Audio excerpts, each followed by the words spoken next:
भगवान वामन को आते हुए देखा। अब राजा बलि भगवान शुक्राचार्य से कह रहा है, प्रभु गुरुदेव भगवान, आज तक ऐसा संत ना हमने देखा है और ना ही मैंने सुना है। बोले वृंदावन बिहारी लाल की जय हो। आज तक हमने ऐसा कुछ ना देखा ना सुना। और धीरे धीरे वामन भगवान राजा बलि के यज्ञशाला के निकट आ गए। बलि ने प्रणाम किया पर भगवान ने कोई उत्तर नहीं दिया। आशीर्वाद भी मौन अवस्था में ही प्रदान किया। माला पूर्ण होने पर राजा बलि से भगवान वामन संवाद करते हैं, राजन तुम्हारा यह यज्ञ तो बड़ा ही दिव्य भव्य है। बलि ने कहा, महाराज सब आप ब्राह्मणों का आशीर्वाद है। महाराज आपका नाम क्या है? वामन ने कहा, मेरा नाम बेटा मुझे ही पता नहीं है, लोग मुझे वामन कहते हैं, तुम भी वामन कह लो। ठीक है महाराज, कहाँ से आ रहे हैं, कहाँ जा रहे हैं, क्यों जा रहे हैं? वामन ने कहा, ये तो मुझको भी पता नहीं है कि मैं कहाँ से आ रहा हूँ, कहाँ जा रहा हूँ, क्यों जा रहा हूँ। अब कथा बड़ी सुंदर है। राजा बलि ने भगवान वामन की उस मनमोहक मोहिनी मूरत सावरी सूरत को देखकर ऐसा आकर्षण हो गया है। कहता, प्रभु आपने विवाह किया है कि नहीं? वामन ने कहा, रे बेटा विवाह, मैं अकेले मस्ती में मस्त रहता हूं। तो वामन ने कहा, प्रभु मैं आपसे निवेदन करूं? हाँ हाँ करो। महाराज यदि आप बुरा ना मानो तो मैं आपका विवाह करवा दूं।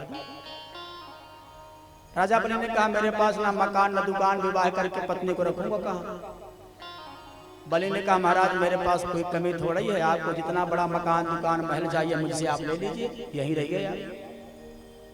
वामन ने कहा, भैया विवाह कर देंगे, घर तुम दे दोगे, फिर खाने पाने की व्यवस्था? बोले, महाराज हमारे पास इतना बड़ा अन्न का भंडारा है, खोल दूंगा आपके लिए।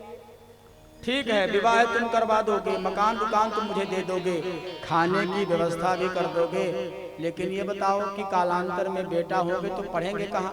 अरे बोले, दानवराज विश्वविद्यालय किस लिए खुला है, पढ़ाइएगा बच्चों को। अब बड़ी सुंदर बात कही भगवान वामन ने। राजा बलि, ठीक है, मेरा विवाह करवा दोगे, रहने के लिए घर दे दोगे, खाने के लिए अन्न की व्यवस्था कर दोगे, बच्चों को पढ़ने के लिए व्यवस्था कर दोगे, लेकिन कालांतर में यदि कोई संतान मर गया तो रोने वाला कहां से लाओगे? मान लो कोई बेटा बेटी मर गया तो रोने वाला कहां से लाओगे? बलि ने माथा पीटा। बोले, अरे बाबा, अब बेटा तुम्हारा मरेगा तो रोने वाला किराए पे थोड़ी लाऊंगा। बेटा तुम्हारा मरेगा तो रोना तो तुमको ही पड़ेगा। वामन भगवान ने कहा, बलि जब अंत में मुझे रोना ही है तो मैं ऐसा काम ही क्यों करूं? अब बलि ने अपना माथा पीटा कि हे भगवान, घंटों संवाद करने के बाद हम जहां थे वहीं आके खड़े हो गए। ठीक है महाराज, विवाह नहीं करोगे तो कोई बात नहीं, पर अब बिना कुछ लिए मैं तुमको अपने यहाँ से जाने नहीं दूंगा, कुछ तो लेना पड़ेगा।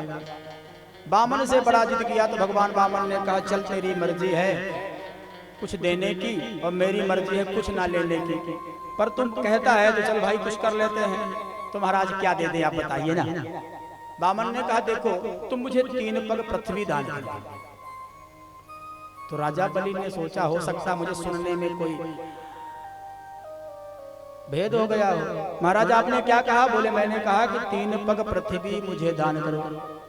वामन ने कहा, महाराज 3 पग पृथ्वी दान करो।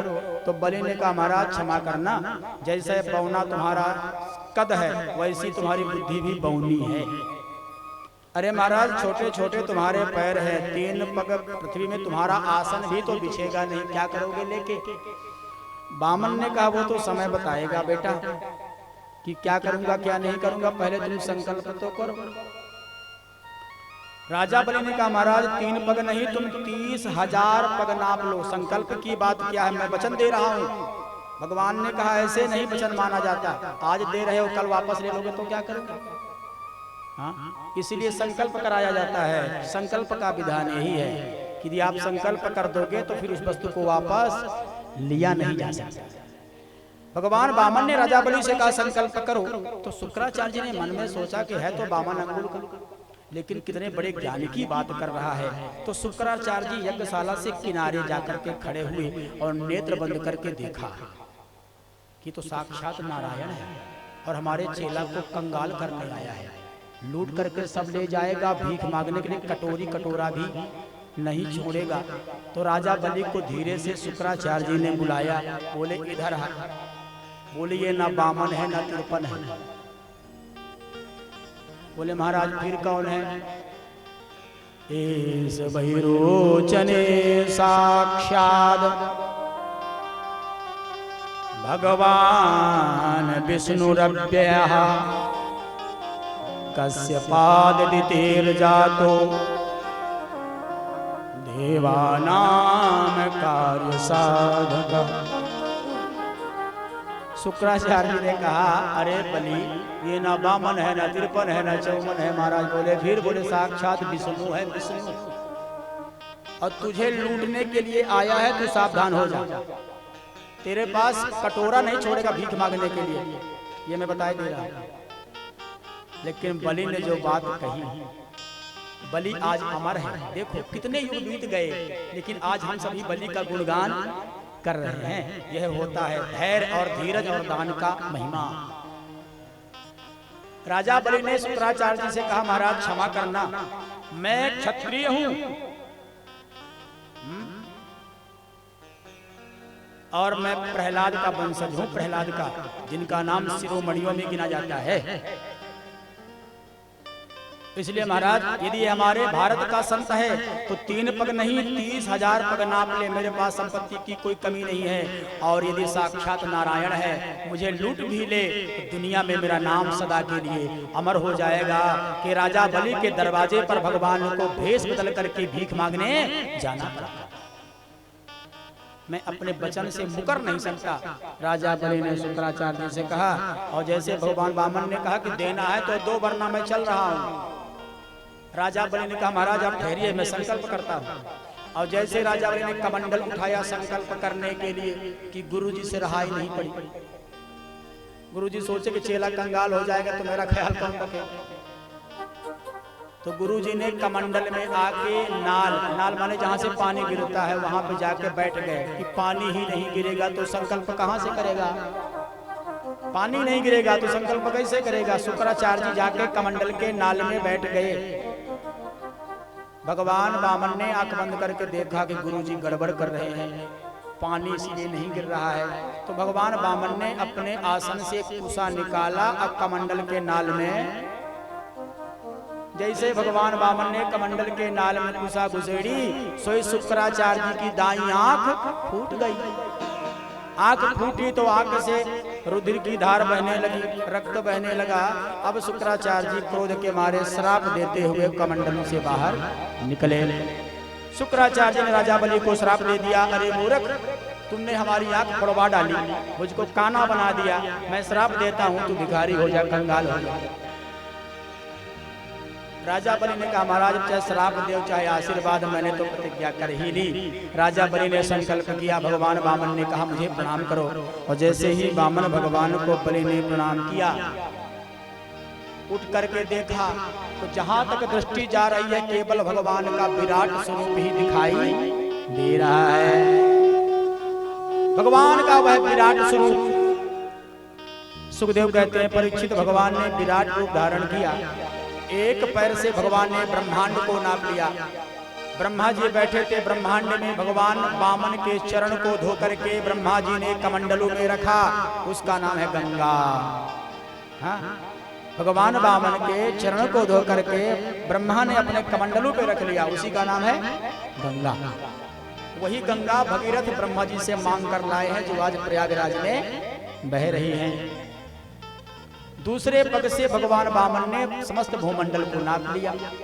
अब राजा बलि से बोले, बलि तुमने 3 पग पृथ्वी दान करने का संकल्प किया था, मैंने 2 पग में ही सब नाप लिया, अब बता तीसरा वाला कहाँ रखा। अब आज का दानी चेला होता तो कहता महाराज संकल्प करवाते समय वामन अंगुल के थे तो मैंने कर दिया था, अब नापने के लिए विराट रूप ले लिया तो क्या मैंने ठेका लिया है दान करने। हाँ, लेकिन बलि ने ऐसा नहीं कहा। बलि ने हाथ जोड़ करके प्रश्न पूछा। बलि ने पूछा कि भगवान एक मेरा निवेदन है। क्या? बोले ये बताइए कि धन बड़ा होता है कि धन का मालिक बड़ा होता है? भगवान ने मुस्कुराकर उत्तर दिया, बेटा धन का मालिक धन से 100 गुना ज्यादा बड़ा होता है। राजा बलि ने कहा, पदम तृतीयम कुरु शीर्ष में निजम। भगवान अभी तक आपने मेरी संपत्ति को नापा है, तीसरा चरण मेरे माथे पर रख दीजिए, मुझे भी आप नाप लीजिए। भगवान ने अपना तीसरा पैर बलि के माथे पर रखा।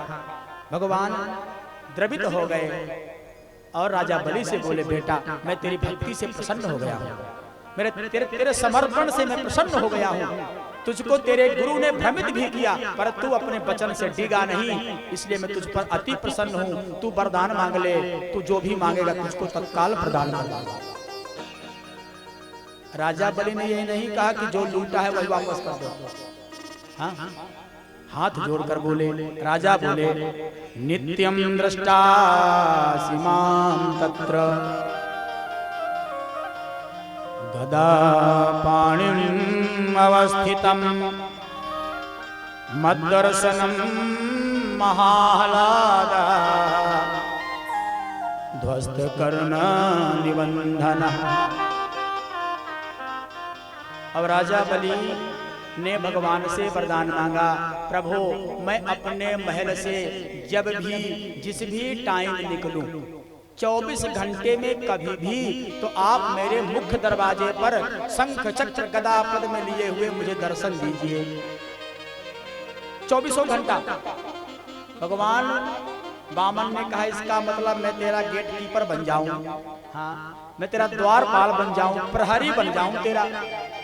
बलि ने कहा, महाराज ये तो मैं नहीं कहता कि आप क्या बन जाओ, लेकिन यदि वरदान देना है तो एक ही वरदान चाहिए कि 24 घंटे, 8 घंटे नहीं और 12 घंटे भी नहीं, क्योंकि ड्यूटी 2 ही प्रकार है, 8 घंटे की और 12 घंटे की। बलि ने कहा 24 घंटे मुझे आपके दर्शन चाहिए। भगवान प्रसन्न होकर के राजा बलि को वरदान दे दिया। कालांतर में माता लक्ष्मी आई और राजा बलि को राखी बांधा। सबसे पहले रक्षाबंधन का त्योहार कहां से आरंभ हुआ? माता लक्ष्मी ने राजा बलि को रक्षा बांधी।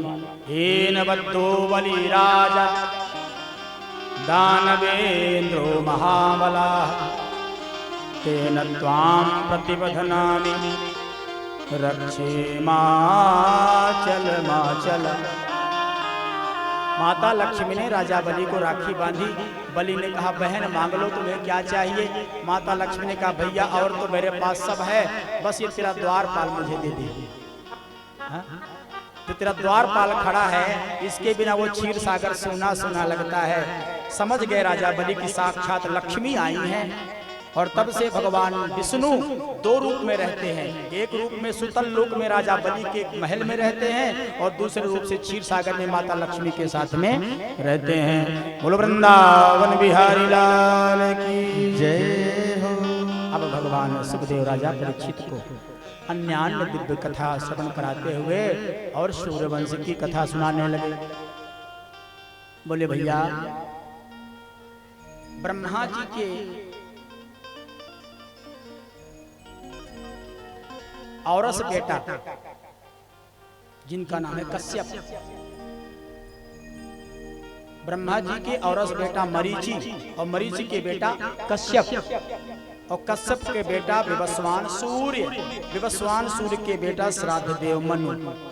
यही श्राद्ध देव मनु के यहाँ चल करके महान प्रतापी सूर्यवंशी राजाओं का प्रादुर्भाव होने लगा। इक्ष्वाकु नाम के बेटा हुए। इक्ष्वाकु नृगशर्याति